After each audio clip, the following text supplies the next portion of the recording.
everybody. This is Shri. Welcome back to my channel, Vedic Living. Today, I want to talk to you about this upcoming month in terms of the planet Mars, because I'm noticing that Mars is doing a lot of difficult transits at this time. So I want to start with the first event that happened in the first week of October. As we already saw, it was the war in Israel. But now we can look at what are the exact transits that are happening. That way we know at least the dates. And we can pinpoint a certain number of places based on certain countries, which I have the charts for. The problem is I don't have the charts for all the countries. So while I build up that database, bear with me. And for this month of November, mainly I want to focus on Mars, because Mars is the planet that causes triggers. It's a trigger planet. So, planets like Jupiter, Saturn, Uranus, they all, they're in a sign for a pretty good amount of time, right? Saturn is in a sign for 2.5 years. Jupiter is in a zodiac sign for a year. And Uranus is in a sign for, more than 10 years. So this is a long period of time. So events actually happen when these planets, the outer planets, are at exact degrees with certain planets in the chart of a country or the ruler of the country. And the trigger of the event is usually Mars or the moon, but moon moves too fast. So, moon is in one position or in one nakshatra once every month. So we can't expect it to do something every time it's there. So I look at the moon's position mainly in terms of eclipses. But when I look at world events, what I have noticed is that Mars is the trigger factor. Okay. So we are going to look at what Mars is doing in the sky right now. What are the main events that we can see coming up in November? And some of the countries, I think, will be impacted by these transits. So again, like I said, this is research. I have been researching these things. And with Mars, I can go back 2 years, almost 2 years, December 2021, and kind of see what it did back then.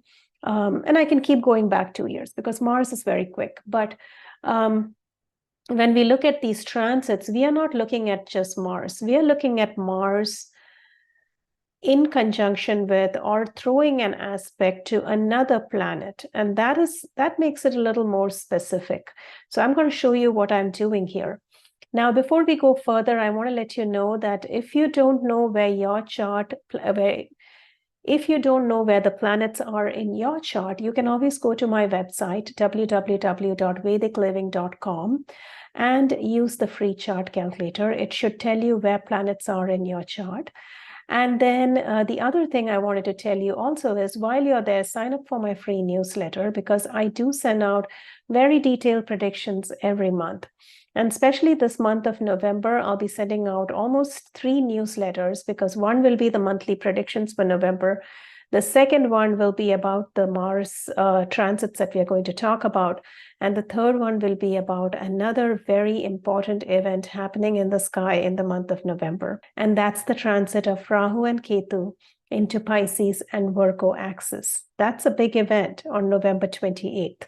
I'll be making a whole different YouTube video with sign-by-sign predictions for that separately. But like I said, sign up for my free newsletter, because I do send a lot of information in those newsletters, much more than what I talk about here on the YouTube. So I hope you do that. Now, let's go forward and I'll share my screen and let's look at what this month of November is going to bring for us. So here we are. I am starting on October 4th because I kind of wanted to go back to what happened when this whole unrest and conflict in the Middle East area with Israel and Palestine happened. So let's look at, that particular transit that triggered that, which, we have analyzed this many times. And here is the moon, the Mars Ketu aspect that triggered all of that. And just because Mars and Ketu are coming together in the sky, it doesn't mean that something's going to happen. But when certain countries have the same degree activated, either 4 placements away from Mars or 8 placements away from Mars, or there is something sitting at 0 degrees of Libra. And of course, don't forget the nodes being stationed, right? We were talking about how the nodes are stationed in the sky since September all the way till December. So all of this is like, this is not just one planetary movement that's causing an event.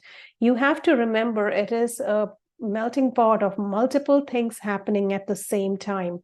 So the nodes being constant or stationed, and then Mars coming along with it is, it's going to be a big violent event, right?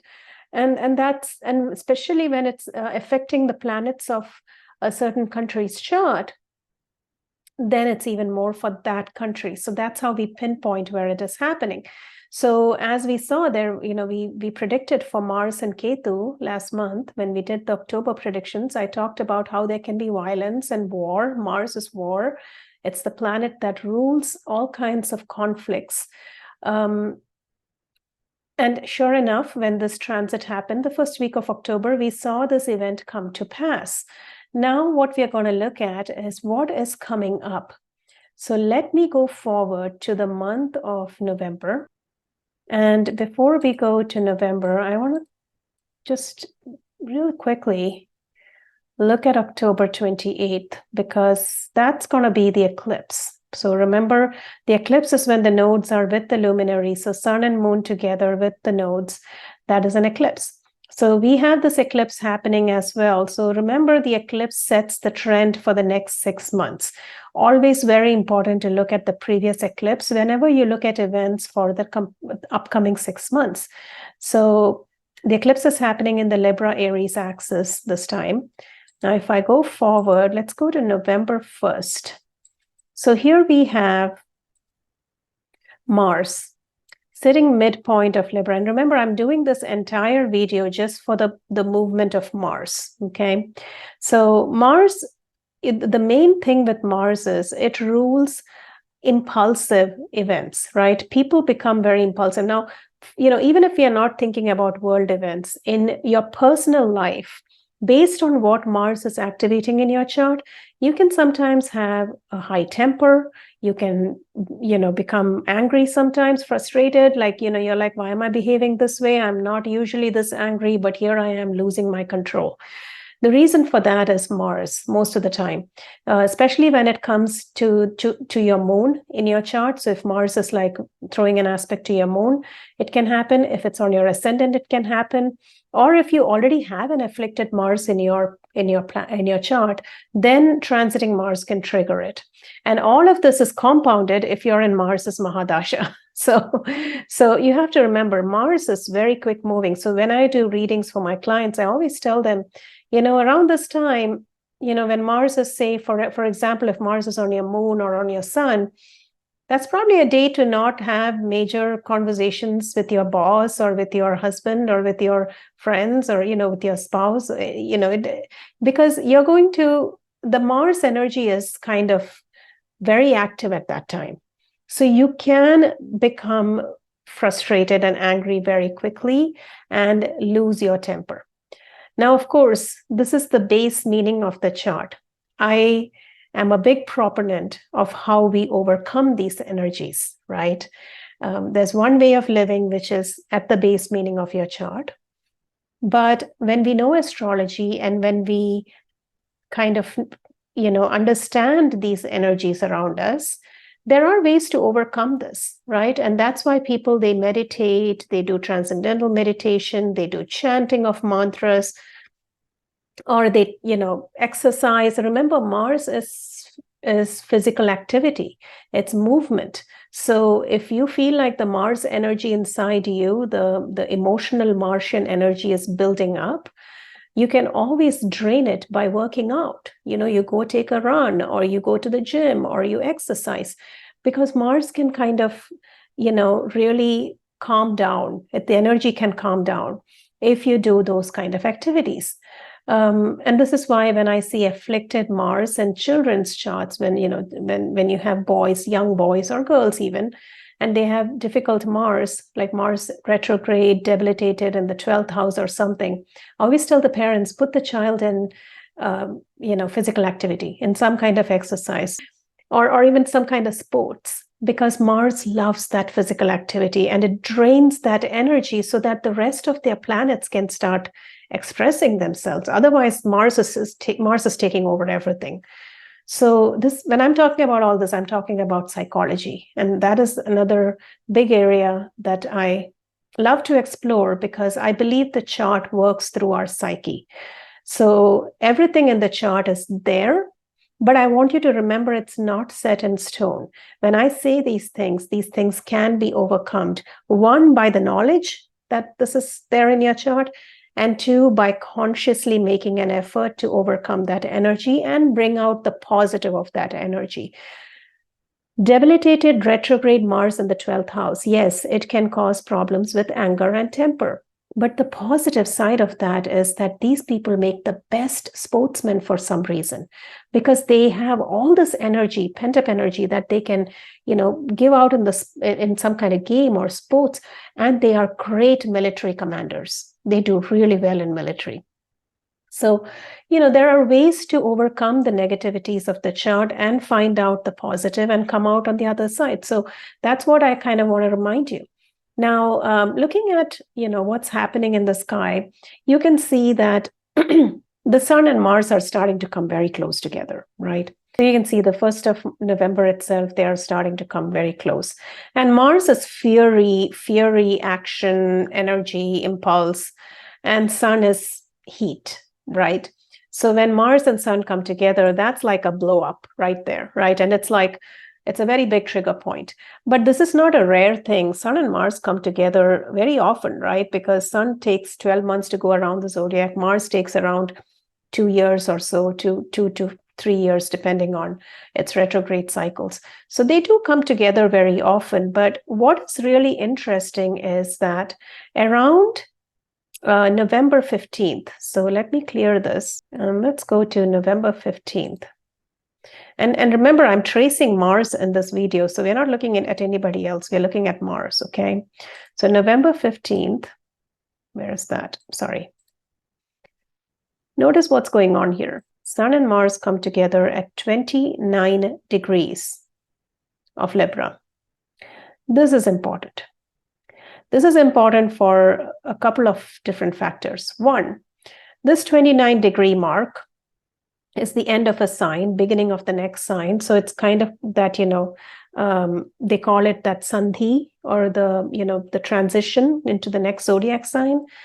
Another reason why this is really important is the Uranus. Uranus is opposing this, right?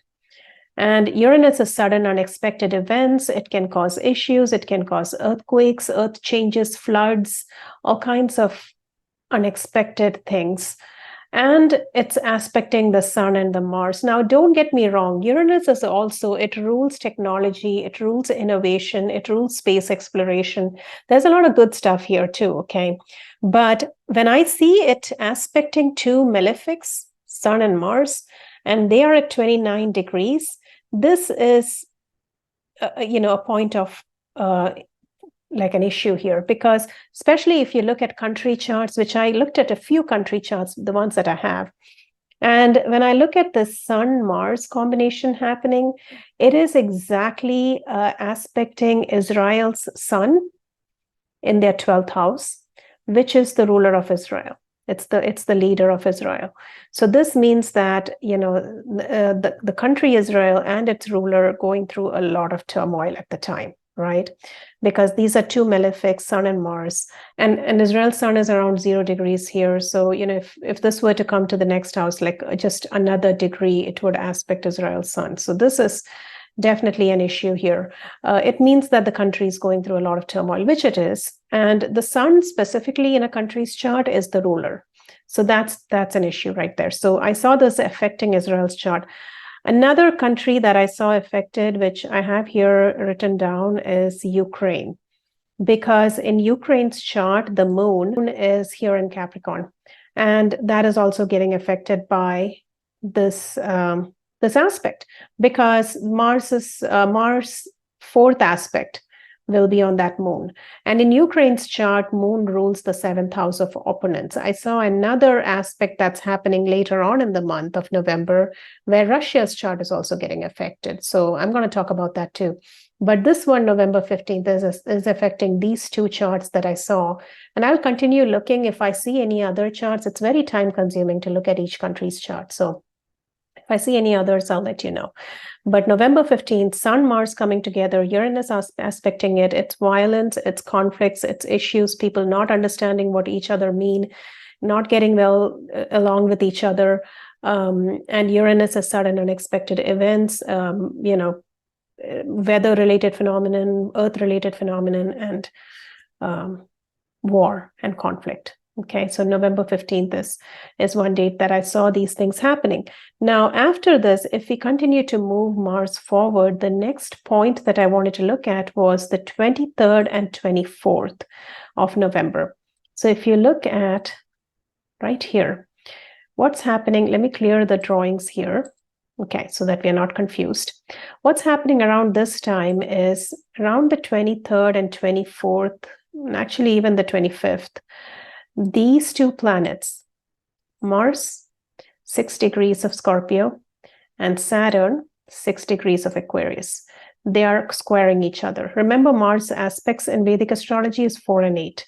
So Mars is fully aspecting the Saturn here. So if anybody has planets at 6 degrees of Scorpio, 6 degrees of Aquarius, then that's where this impact is. I don't think the special aspects are that important here, except for Saturn's 10th aspect, which will also be Scorpio 6 degrees, right? But Mars's 8th aspect is not that important because Saturn will not aspect the 8th from Mars.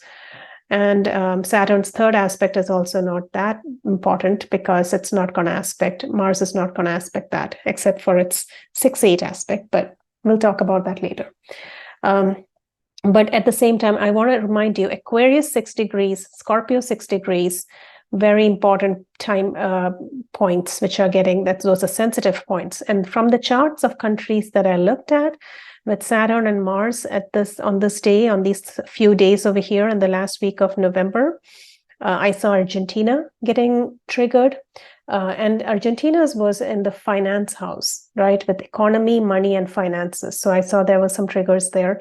Russia's Mercury was getting really triggered by this Mars. And Russia's Mercury is the 12th ruler. So there's conflict, war, and difficulties, 12th houses, endings, imprisonment, those kind of things. And the other country that I saw affected by this was Sweden. And again, like I said, I'll continue to look and bring you more research that I find. But as far as the few charts that I was able to look at, Sweden, Russia, and Argentina were getting affected. And remember, the transit before this, we had Israel and Ukraine. So these are the main countries that are kind of in the focus during this month because of these transits. And with Sweden also, I saw the finance and economy house getting affected. Okay, there's something about money, finances, and economy that they are going through that could undergo some major changes in November. And same with Argentina and Russia. But again, when I say these areas, like it's finance and economy, look at the nature of the planets, right? Mars and Saturn. People are not happy about these changes. Okay, these are not great, happy planets like Jupiter or Venus. These are, difficult feelings, right? Mars is anger, frustration. People are in revolt. They don't want to agree to these things that the government is doing. Saturn is restriction. People feel like they're being forced to do something that they don't, or they're being forced to agree to something they don't agree to. So these energies are not great. Okay, so there is a lot of conflict I'm seeing in these countries in the month of November. Another thing that's happening is that so let's clear this.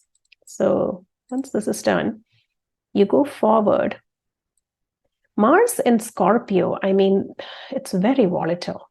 Okay, every time Mars goes into Scorpio, it's an extremely volatile time frame because Scorpio, first of all, being a water sign, I know Mars rules Scorpio, so it's kind of happy there, but it is a water sign and things are really out of control with Scorpio. Okay, so we already talked about November 15th, right? Then you saw November 23rd and 24th. Now I'm going to take you to the next step of this, which is going to be right here around December 5th to the 7th. Here's why this is important. You'll notice there's nothing aspecting any planets here, right? And one more thing I want to say before we go forward, I forgot to tell you one thing. November 15th, 23rd to 24th, right here, okay? Let me just go back to that. I'm sorry, I don't mean to jump around, but I'm trying to remember things from my memory. Mars and Saturn, remember? I forgot to say one important country that's also getting affected here, United States. United States moon, remember, United States is still in their Sadhisati. So moon is right here with Saturn. Now Mars is aspecting it November 24th. So this time frame here, right after Thanksgiving and that weekend, the Black Friday and all of that, this is showing major upheaval and conflict and crisis for United States. So this is again happening. And another thing, it's showing problems in leadership, rulership, problems with Violence, right? So be careful because this is not a great aspect that's happening that week. Now, let's go forward now. Now I think I've said everything I wanted to say about that. And then I want to stay on this date over here, December 6th to the 9th time frame, the 2-3 days. Remember, Mars is very fast moving, so the impact is for maybe 2 or 3 days, okay? So this time frame here, you don't see anything getting aspected anywhere here, but here's what is interesting. This degree mark here of Mars, 15 degrees of Scorpio, that's very, very potent because there is a fixed star. Now, in Vedic astrology, you have the zodiac signs, you have the nakshatras, which are constellations, right? Even going further down, you have the fixed stars. Fixed stars are certain points that are fixed. So these stars, they are part of various constellations, but the stars themselves are extremely potent, especially when you have natal planets on those stars or opposing those stars. Your life is really being defined by that star. And this is why, for example, in Leo at around 5 degrees is Regulus. So when you have planets on Regulus, like 5-degree mark of Leo, you become a leader. Regulus is the king. So remember, these stars are very important. 15 degrees of Scorpio marks Antares. That's the star. Antares is the star of destruction and war. Okay, and directly opposing that right here at 15 degrees of Taurus is Aldebaran, which is another very volatile star. And I'll make another video on this, but I've been doing some research lately on the times when there was conflict and huge loss of lives and problems on the planet. When I made my video on September predictions and I talked about that waterfall, we are right in the middle of that waterfall right now because there's so many events happening with the unrest and the war, right? But for now, Mars coming into Antares and opposing that star, the fixed star Aldebaran, this is again a very important date. There's going to be a huge conflict on this date. Again, December 7th is not a great date. And the couple of days after that, war is continuing. This is the reason why like I said in my previous video, the conflict that started the last time Mars and Ketu came together, which is Israel war and any other conflicts around the planet, it's not going to get resolved right away because of these transits that are happening in the month of November. These are kind of adding to that fire, right? It's adding fuel to that fire. So just remember that.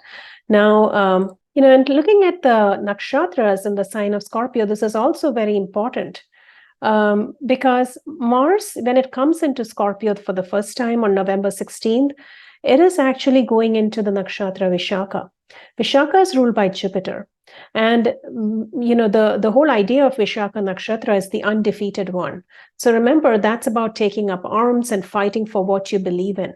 So that time frame in the first part of November, when it's in Vishaka, that's the kind of energy that's happening. Then in the mid of the last part of November, when Mars comes into Anuradha Nakshatra, as you can see at 15 degrees, it's in Anuradha Nakshatra, that's ruled by Saturn. And that's what does Saturn rule? It rules karma. So now all the actions that were taken during the Vishakha Nakshatra, there's karmic retribution for that happening while Mars is in Anuradha. And then after that, at the very end, it gets into Jyeshta Nakshatra. Now, Jyeshta Nakshatra, is of course, the mythology is the older sister of the, all the nakshatras who were considered the daughters of Daksh Prajapati, right?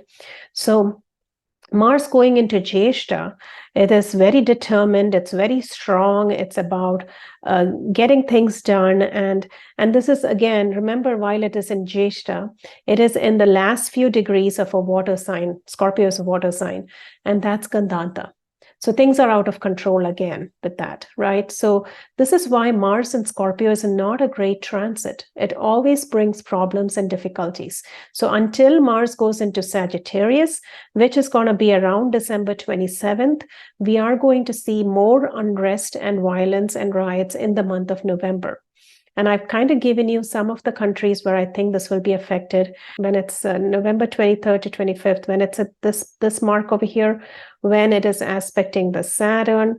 In the chart of India, the nodes are right here, Rahu and Ketu. So there is a lot going on with opponents. This is in the 7th house for the chart of India. So a lot going on with opponents, and India is going up against a lot of opposition with other countries. So this is, again, another country that's getting affected in the month of November. So remember that. So this is the video that I kind of wanted to take you through the life cycle of Mars going leaving Libra and going into Scorpio, because there's so many little connections it's making while it's in the volatile sign of Scorpio with those fixed stars that I talked about. So this is a very important transit to watch as things unfold.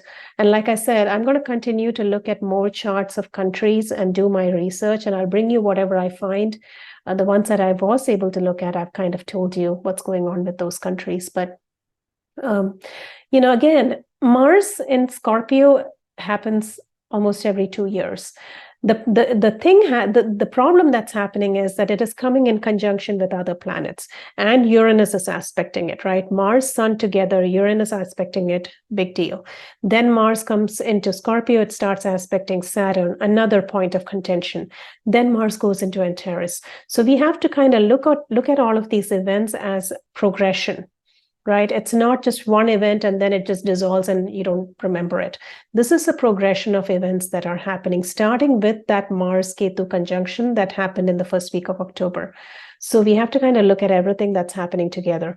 Now, regardless of all this, and I will be making a video on the nodes going into Pisces and Virgo, but regardless of all this, in your personal life, Mars in Scorpio can cause a feeling of being a little bit out of control. You can lose your temper, especially if Scorpio is where your ascendant is sitting or your moon is sitting, even more so, right?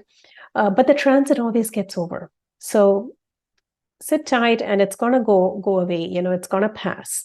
But an even better way to deal with this is to understand, get to the root of it and understand why these triggers are happening. Because remember, I always tell you, the chart is not absolute. It works through your own psyche. That's why we are here. That's why we are here with this chart, so we can work on ourselves, because the chart, all it's doing is it's highlighting our inherent flaws. What we can do is we can kind of proactively understand, why am I getting triggered by this? Why is this event triggering me, but not this other person, right? It's because it's something that I need to learn here. And that's when you start rising above your chart. So with that being said, I'm going to leave you on that note. Remember to like and subscribe to this channel, and I'm going to come back to you in about a few days from now with the Rahu Ketu transit video. Until then, thank you so much for watching. Namaste.